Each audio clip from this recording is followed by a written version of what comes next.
수요일 큐티 클래스에 오는 우리 친구들 환영합니다.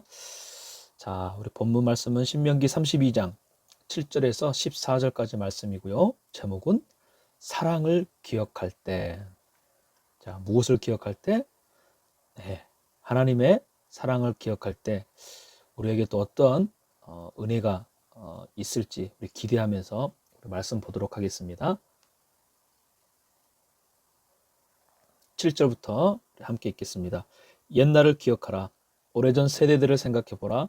너희 아버지에게 물어보라. 그가 말해줄 것이다. 너희 장로들에게 여쭤보라. 그들이 설명해 줄 것이다. 지극히 높으신 분이 그 땅을 기업으로 나누어 주실 때, 그분이 온 인류를 여기저기로 흩으실 때, 그분은 이스라엘 아들들의 수에 따라 그 민족들의 경계선을 정해 주셨다. 여호와의 몫은 그분의 백성들이고 야곱이 그분께 택하신 기업인 것이다. 광야에 있을 때 그분께서 황무하고 짐승의 소리가 들리는 데서 야곱을 발견하셨다. 그분이 야곱을 방어해 주시고 그를 보살펴 주셨다. 여호와께서 그를 그분의 눈동자처럼 지키셨다. 11절 계속해서 그 사랑의 모습은 마치 독수리가 자기 둥지를 어지럽히고 자기 새끼 위를 맴돌다가 그 날개를 펴서 새끼들을 잡아 날개 끝에 얹는 것과 같다. 여호와께서 홀로 야곱을 이끄셨으니 다른 어떤 이방신이 그와 함께 하지 않았다. 그분은 야곱이 그 땅 높은 곳을 타고 다니게 하셨고 들판의 열매로 그를 먹이셨다. 그분은 바위에서 꿀을 내어 딱딱한 바위 틈에서 기름을 내어 그에게 힘을 북돋우셨다. 소와 양에서 나온 버터와 우유로 살찐 어린 양들과 염소들로 가장 좋은 바산의 수량으로 가장 좋은 밀가루 반죽으로 그에게 힘을 북돋우셨다. 너희는 거품이 나는 붉은 포도즙을 마셨다. 아멘. 하나님은 사람의 마음과 생각을 다 아시는 분이시다. 그래서 사람의 겉모습에 속지 않으신다고 어제 말씀을 나눴죠. 오늘은 하나님은 모든 것을 기억하는 분이시다라는 주제로 말씀을 좀 나누고 싶어요. 사람은 나이가 들거나 시간이 지나면 기억이 점점 희미해지거나 잊게 되곤 합니다. 그럴 때라도 우리가 절대 잊어서는 안 되는 기억이 있는데 그것은 하나님과의 기억들이에요. 이와 같은 기억들을 통해 우리는 하나님과 더 친해지게 되는데 사실 이런 것들은 하루아침에 맺어질 수 있는 건 아니라는 거죠. 오랜 시간을 통해서 축적되는데 마음을 나누기도 하며 함께 웃기도 하며 울기도 하는 그 속에는 그런 많은 추억이 담겨 있게 됩니다. 요즘 우리에게 필요한 것이 무엇일까? 참 깊은 생각이 들곤 합니다. 코로나19로부터의 안전일 수도 있겠죠. 또 공부하는 학생에게는 내신 등급의 향상이 되기도 하고 또 진로의 방향 이런 고민이 되죠. 아니면 관계의 개선, 부모님과의 관계나 아니면 친구와의 관계 속에서 아니면 어떤 마음의 평안 등 여러 가지가 우리에게 필요하죠. 하지만 그 중에 가장 먼저 우선이 돼야 할 것은 오늘 본문 말씀의 7절처럼 우리가 기억해야 하는 것이 있는데 그게 무엇이냐? 바로 하나님을 기억하는 것입니다. 그래서 7절에 생각해봐라, 물어보라. 누가? 너희 아비가, 너희 장로들이 설명해 줄 것이다. 하나님은 왜 이스라엘 백성에게 또 지금 우리에게 자신을 기억하라고 하시는 걸까? 하나님이 은혜 주시고 도움 주시고 단순히 생색내기 위함일까?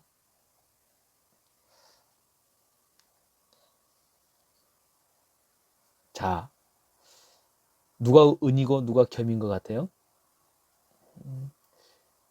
지금 현재 겸이의 사진을 보면 은이의 어릴 때 생각이 참 많이 나요.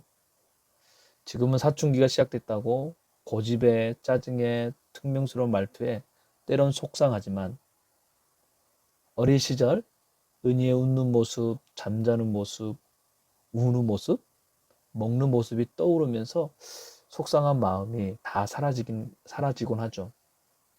왜냐하면 이런 추억을 서로 말하면서 부모는 자녀에게, 또 자녀는 부모에게 사랑을 확인하기 때문입니다. 이처럼 기억은 어떤 사건만 생각나는 것이 아니에요. 그때의 기억으로 사랑의 감정도 함께 떠올라 마음을 따뜻하게 만듭니다. 그래서 하나님은 그때 이스라엘 백성을 어떻게 사랑하셨는지 모세를 통해 다시 설명하고 계셔요. 이 말씀을 통해 이스라엘 백성들이 다시 하나님의 사랑을 기억하길 바라셨다는 것이죠. 하나님의 사랑을. 우리는 그 사랑의 기억을 잊을지라도 하나님은 절대 잊지 못하시기 때문이죠. 어떻게 이스라엘을 사랑하셨는지 오늘 말씀으로 살펴볼 때 여러분 마음과 생각에 그 하나님의 사랑이 다시 기억나기를 바랍니다. 자, 첫 번째, 어떻게 사랑하셨는가? 함께 읽어봅시다. 여호와께서 그를 그분의 눈동자처럼 지켜주셨다. 자, 10절의 말씀인데, 자, 광야에 있을 때 그분께서 황무하고 짐승의 소리가 들리는 데서 야곱을 발견하셨다. 그분이 야곱을 방어해 주시고 그를 보살펴 주셨다. 여호와께서 어떻게 그를 그분의 눈동자처럼 지키셨다. 아멘. 야곱은 그들의 손자로서 이스라엘을 대표합니다. 자, 사람에게 가장 빠른 반사신경은 어딜까요? 네, 눈이에요. 위협이 있을 때 우리 어떻게 반응하죠? 네, 눈부터 감게 됩니다. 그래서 성경은 보호를 상징하는 비유로 눈동자를 자주 사용해요. 하나님은 이스라엘을 자신의 눈동자처럼 지켜주셨다는 거예요. 그래서 즉각적으로 확실하게 그들을 보호하고 인도하셨다는 겁니다. 이 사랑을 어떤 사람들은 거부하기도 해요. 그리고 믿을 수 없다고 말해요. 인정하지 못하겠다고 합니다. 왜냐하면 지금 자신이 처한 상황과 그 환경으로 인하여 잠시 잊고 있기 때문이죠. 하지만 하나님은 한 번도 우리를 떠난 적이 없으세요. 여러분을 떠난 적이 없으세요. 혹여 원망과 불평의 마음이 있다면 내려놓고 자신의 눈동자처럼 우리를 지키시고 보호하시는 그 사랑을 우리가 마음을 열고 받아들였으면 해요. 여러분을 향한 예수님의 사랑이 그때 여러분의 마음과 생각으로 가득 차게 될 것입니다. 그러므로 지금 우리에게 가장 필요한 것은 그 하나님의 사랑을 기억하는 것입니다. 두 번째는 무엇이냐면, 같이 한번 읽어볼까요? 하나님은 마치 어미 독수리가 새끼를 훈련시키시며 보호하는 것처럼 이스라엘을 보살피셨다. 자, 11절 말씀인데 같이 읽어봅시다.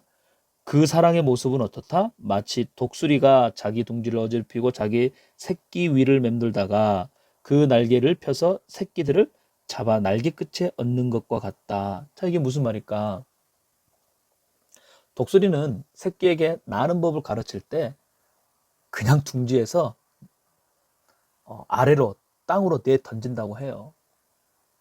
그러다 행여라도 날지 못하고 땅에 추락할 위험에 처하게 되면 어미 독수리가 빠르게 새끼 밑으로 날아가 자신의 날개로 새끼 독수리를 받는다고 해요.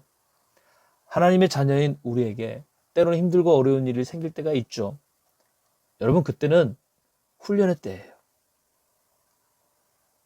그렇지 않는 경우에는 죄 때문인데, 아무튼 죄의 문제가 아닌데 힘들고 어려운 상황이 오게 되면 지금은 새끼 독수리가 날개짓을 배우는 것과 같은 기간임을 여러분 잊지 마세요. 절대 하나님은 우리를 땅에 떨어뜨리시는 분이 아니십니다. 반드시 보호하고 지키시는 하나님이셔요. 그러므로 여러분, 무엇 때문에 두려워하십니까? 무엇 때문에 놀라고 있습니까? 그 하나님의 사랑을 지금 기억할 때라는 것이죠.